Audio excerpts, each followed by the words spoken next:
Hello guys! Welcome to my YouTube channel.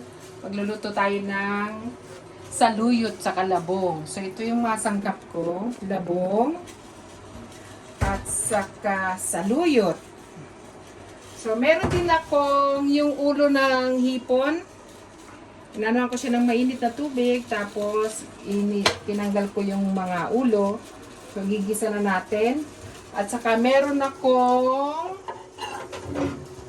pinryer na tilapia. So, after ko iluto siya, isasahog ko siya dyan.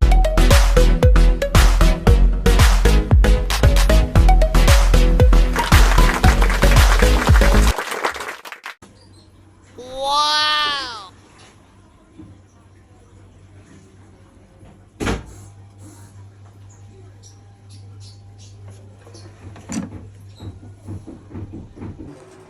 So, magluluto tayo ngayon ng Filipino and ano man tawag dito, lutong probinsya.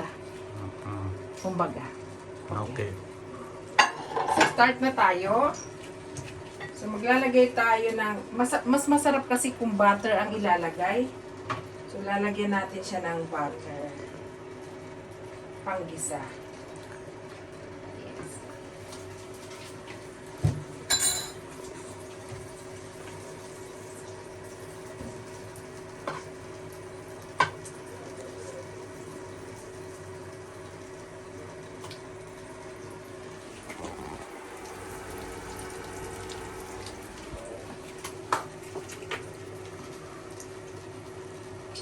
So, habang pinapainit natin yung butter, lalagyan na natin yung luya para hindi maging malansa.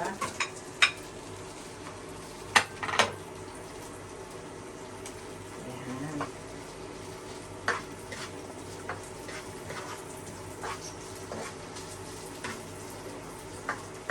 Kasi kagabi lumabas kami.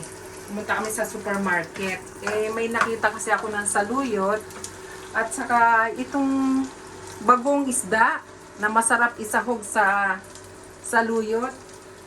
Kaya naisipan ko siyang magluto ng labong at saluyot. Kasi minsan nakakamiss yung lutong probinsya ba. So yan. So lagay na natin yung bawang. Mas masarap kung maraming bawang at saka sibuyas para malinaw.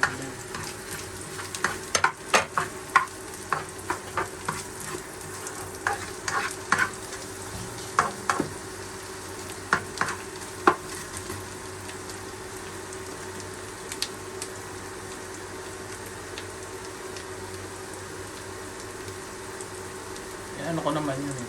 Lalagyan ko na lang music yan. Medyo ano yun, ipa-brown pa natin ng konti.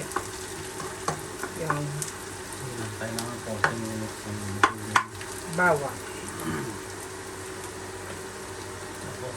Sunod natin na yung Hindi pa brown eh. pwede na yan. Saka yung sibuyas.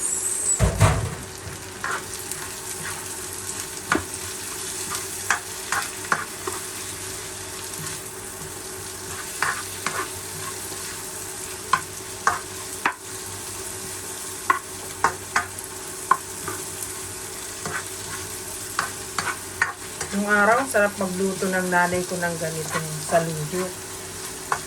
Maganda kasi pag sa pag lumaki ka talaga ng probinsya, lahat ng mga klaseng gulay matitikman mo.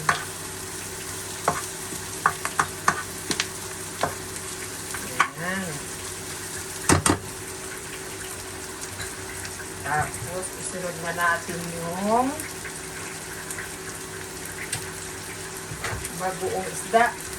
Lalagyan na natin siya ng bagoong isda.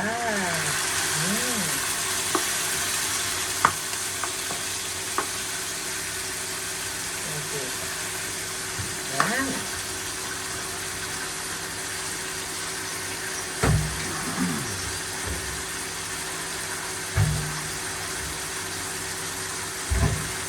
Bango! Tapos lagyan natin ng konting tubig.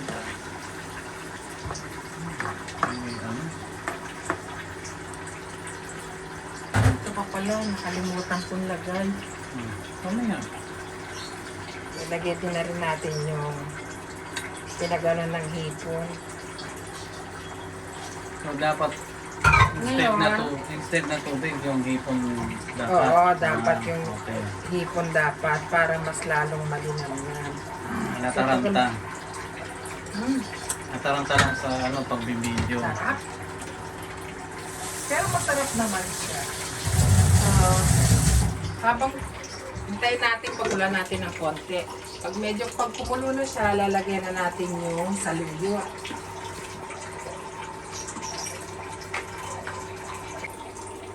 Ito na guys, kumulo na siya. So ilagay na natin yung saluyot. Yan. So kanina yung video medyo madilim, ngayon may ilaw na kasi para makita yung mga sangkap at para makita yung pagluluto kung paano. Okay. Tumingit lang ako. Camera man, sumisingit eh. Pakita natin yung Yan. cooker. Tapos lagyan na rin natin yung labong.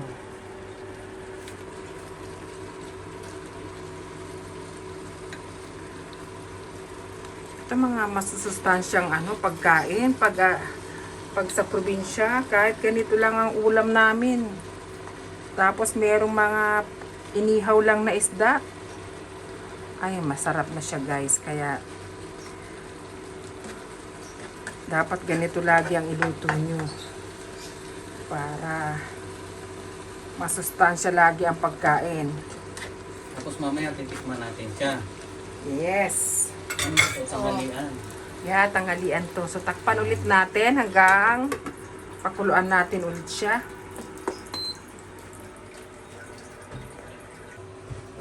Okay, kumulo na siya. Lagyan ko nga ng paminta. Yan. Tapos, wow, sarap na. Yummy.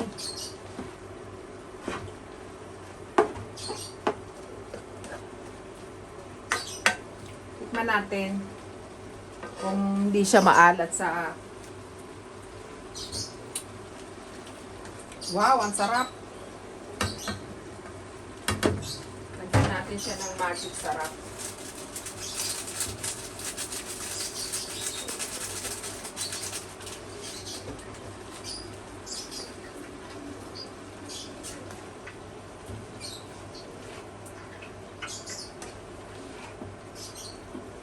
Wow.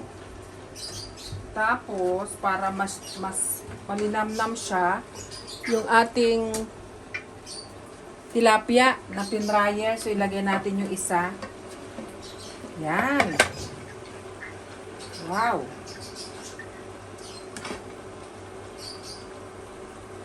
Sarap nito. Yan. So, isang kulo pa, tapos luto na siya. Okay. Ito na guys, luto na yung ating labong at saluyot. Patayin na natin ha. So magsasaing naman ako para kompletos ricados, ulam at saka kanin. Wow! See you again! Tingin daw. Ayan o. Wow! Ang sarap ng labong. With tilapia. Patayin na natin. Eto na ang ulam namin. Kakainin na namin. Oh. Gusto kanin ko. Kaya papak na lang ako. Ang sarap. Grabe. Yummy. Okay na, hanggang dito na lang. Maraming salamat. Bye-bye. Ayan, sasabihin mo, madam.